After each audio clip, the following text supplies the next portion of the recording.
L'entretien de recrutement s'articule autour des questions du recruteur.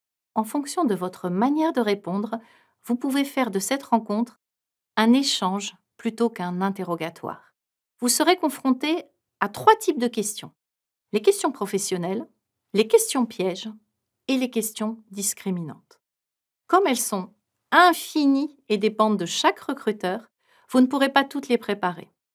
Je vous conseille donc de vous intéresser aux mécanismes de pensée de celui qui les pose et de vous entraîner à faire des réponses adaptées. Développez votre réponse car c'est ce qui vous positionnera comme un professionnel face à un professionnel et non pas comme un élève face à un examinateur qui donnerait une réponse courte de peur de se tromper. Tout d'abord, les questions professionnelles. Elles permettent au recruteur de vérifier si les compétences développées dans vos différentes expériences correspondent à celles requises pour le poste. Il a besoin de comprendre ce que vous faites exactement, comment vous menez à bien vos missions et avec quels résultats. Nous ne nous attarderons pas sur ces questions qui sont vécues comme étant les plus faciles par les candidats, puisqu'il leur suffit de raconter leur histoire. Attention, néanmoins, à ne pas tout dire. Rappelez-vous que le recruteur, qu'il soit gentil ou non, est un client. N'évoquez pas les difficultés, les échecs, les problèmes relationnels rencontrés, même s'ils ont eu un impact sur votre parcours.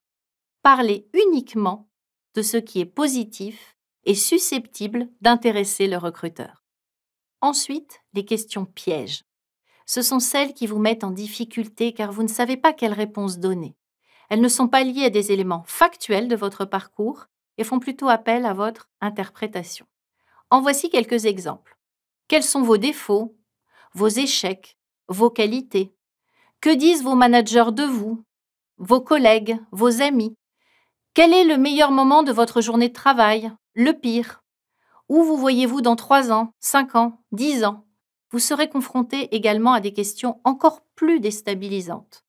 Quel animal vous représente le mieux?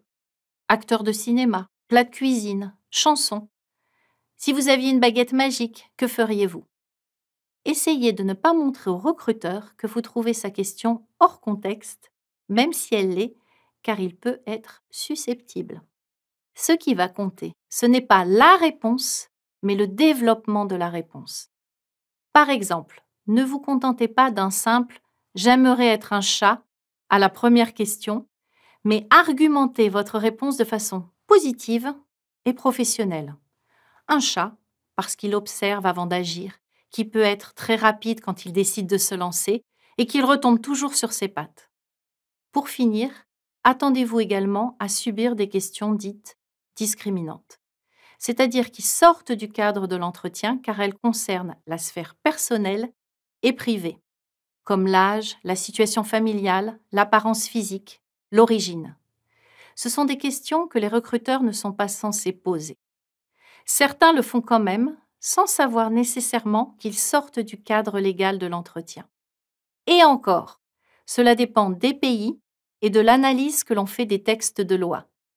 Il n'est pas interdit de poser une question discriminatoire, mais plutôt de ne pas retenir un candidat suite à sa réponse à une de ces questions. Renseignez-vous bien sur la loi en vigueur dans le pays où vous passez l'entretien. Si vous êtes confronté à l'une de ces questions, vous pouvez décider de répondre au recruteur qu'il sort du cadre de l'entretien. Mais vous risquez, dans ce cas, de sortir du processus de recrutement. Je vous conseille plutôt de répondre à la question en la remettant dans le contexte professionnel. Par exemple, à la question « Avez-vous des enfants ?», vous pourriez dire « Oui, j'ai 3 enfants et j'ai mis en place une organisation matérielle qui me permet d'être opérationnel pour exercer mon métier. » Et si vous êtes un peu courageux, vous pouvez tenter de renvoyer la question et vous constaterez que le recruteur ne posera pas de deuxième question personnelle. Vous connaissez maintenant la méthode pour répondre aux questions des recruteurs.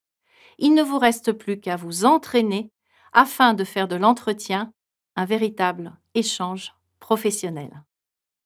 Abonnez-vous à la chaîne YouTube Idées et Astuces partagez, likez et surtout activez la cloche de notification pour ne rater aucune de nos prochaines opportunités.